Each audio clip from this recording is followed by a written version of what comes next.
Cluely wants you to cheat with AI. Perplexity launches their new voice assistant. The world's first robot race takes place in Beijing. Grok gets vision mode. OpenAI adds images to everything. Trump promotes AI education in schools. Gemini plays Pokemon Blue.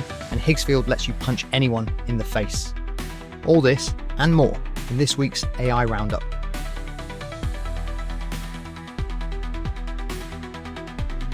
There have been a few headline-making ads for AI services this year, including OpenAI's Super Bowl ad and the Perplexity ad with Squid Game's star Lee Jung-jae. A new startup called Cluely has just released a promotion for its new AI service that might have both of them beat. The video shows a young man who is trying to cheat on a date by claiming to be 30 years old, where Cluely is guiding him through the deceptive process. This cheating is the selling point for this service. Cluely is pitched as an undetectable AI-powered assistant built for interviews, sales calls, Zoom meetings, and more. The AI sits in the background, seeing and listening to your activity so that it can give you undetected, intelligent advice on the fly. We're not sure quite how this works without a pair of Meta's Ray-Bans or Google's new glasses, but it seems like a very interesting, if morally dubious, proposition. Sand AI has released a new open-source video generation model called Magi-1. It boasts a staggering 24 billion parameters, making it capable of full-length cinematic videos. It does this with its capacity to create infinite video extensions, along with precise control over timing and high-quality output without the need for clip stitching. It's open source, and it's available on platforms like GitHub and Hugging Face. This year has been full of incredible models that have come from out of nowhere. Let's see if Magi-1 has staying power. This weekend, the world's first robot marathon was held in Beijing. More than 20 humanoid robots took part in the 21-kilometer race, and with a time of 2 hours and 40 minutes, the Tiangong Ultra robot was declared the winner. Only 6 robots were able to actually complete the course, and some of the big robot manufacturers were absent. Regardless, this kind of competitive event represents just another way that China is pushing the frontier of robotics.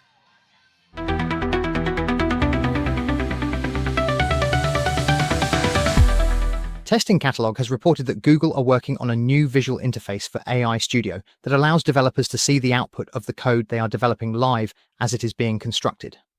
It may be that the user can also interact with the rendered output to make direct changes on the canvas. They report that this feature is close to being completed and should roll out soon.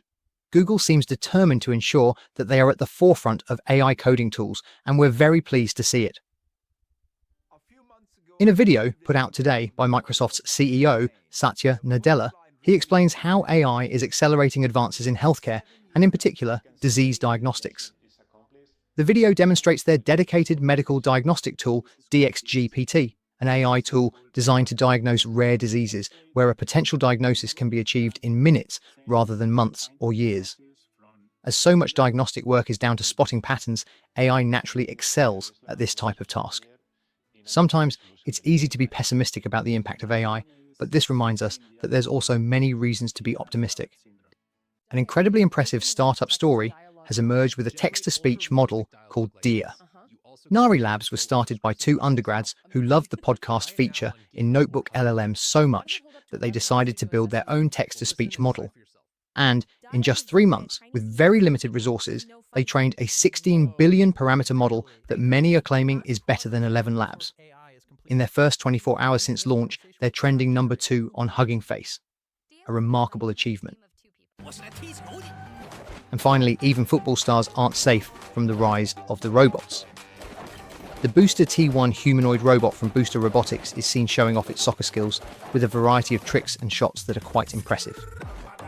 Okay, so maybe they've still got some way to go before they mount a challenge to the humans, but everyone has to start somewhere.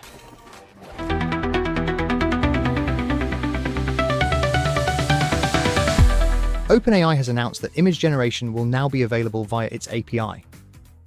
They've launched GPT Image 1 that will allow developers to access the power of ChatGPT's image generation capabilities. This will result in a whole world of possibilities in app and web development, and we're likely to see this getting integrated into a whole host of services. But please, just don't turn everything into Ghibli images. Perplexity has launched its iOS voice assistant that enables users to take on multi-app tasks like booking reservations, sending emails, and playing media. This builds on the initial voice mode that was launched earlier this year. Perplexity's mission is to build models that enable users to feel like they have a superpowered personal assistant. So this is a big step in that direction for them. Grok has also been making some major updates to their iOS app. The latest version now has a vision mode similar to Gemini Live, multilingual audio, and real-time search in voice mode. It seems like the multilingual audio and real-time search are available on Android for Super Grok Plan subscribers, but sadly there's no vision mode yet. Even so, this is a major enhancement for the Grok app, and these kinds of releases will keep Grok in the top contender spots. And finally, Hailu has added a new character reference feature to its video generation model. This allows users to transform a single image into dynamic characters with adjustable angles, poses, and cinematic lighting.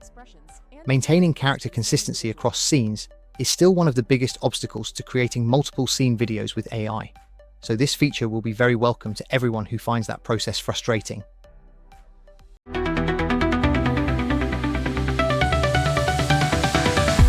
President Trump has signed an executive order to integrate AI education into K-12 schools, aiming to prepare students for an AI-driven future.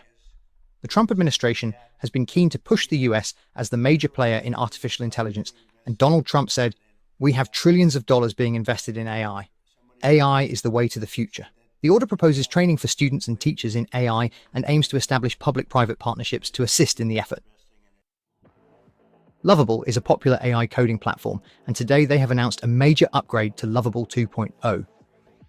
The update introduces collaboration with other users, enhanced security checks, a smarter chat agent, a more comprehensive dev mode, and the ability to make UI edits directly on the canvas. Tools like this that look to simplify the entire process of building web apps are in their infancy and are still heavily limited in capability, but they offer an intriguing glimpse into the future of creating code. Yesterday, OpenAI announced that they were opening up image generation capabilities via their API, and today, these tools were already being integrated by, well, everyone. Krea was fast out of the gate and showed off how tightly integrated they've got the GPT Image 1 model into their tools already. The new ChatGPT tools allow users to edit images, combine assets together into a single scene, and create 2D renders from their fantastic new 3D modeling tool. Expect to see GPT image generation being built into hundreds of services in the coming weeks. Perplexity announced that its app will be pre-installed on all new Motorola phones and will be the default AI assistant for users.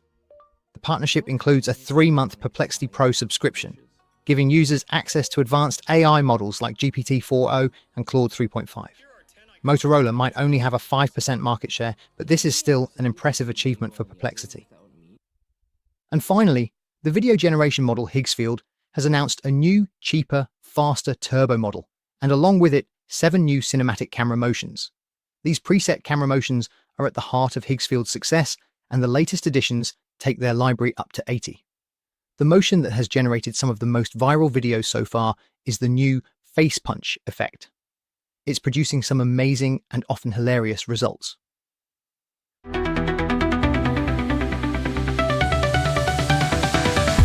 OpenAI's announced a new lightweight version of their deep research tool powered by the O4 Mini model. They're expanding access to free users and paid subscribers, with free users getting 5 tasks per month and paid tiers receiving higher limits and less restrictive results. This is certainly a welcome move for fans of ChatGPT, but it feels like it's Google and their Gemini subscription plans that are really putting the pressure on OpenAI. Gemini's own deep research model fares very well in comparison and has far more generous usage allowances. Speaking of Gemini, their 2.5 Pro model is playing Pokemon Blue and has managed to reach the 8th badge in 600 hours. This showcases its ability to handle complex, sequential decision-making in a gaming environment. You can even watch Gemini's progress on a Twitch live stream. The model's progress is aided by a custom mini-map that simplifies gameplay, but is that cheating or just an innovative approach to problem solving? We'll let you decide. Tesla has secured a 2-year special exemption in Norway to test its full self-driving with supervision on public roads. This is another big step forward for Tesla and autonomous driving in Europe, as Norway is now the second country to allow this kind of testing in public. Tesla is already testing in the Netherlands. The next aim for Tesla is to achieve approval for the whole of the EU, which they hope to do in 2025. And finally, Google's DeepMind has developed an AI-driven virtual fruit fly model that can simulate realistic walking, flying, and general fly-like stuff using a physics engine called MuJoCo. The model was trained on real fruit fly footage, using a neural network to replicate natural flight paths and behavior. The simulation aims to help neuroscientists understand brain and body connections and how they interact with the environment to drive behaviors. I wonder what they'll scale up to next.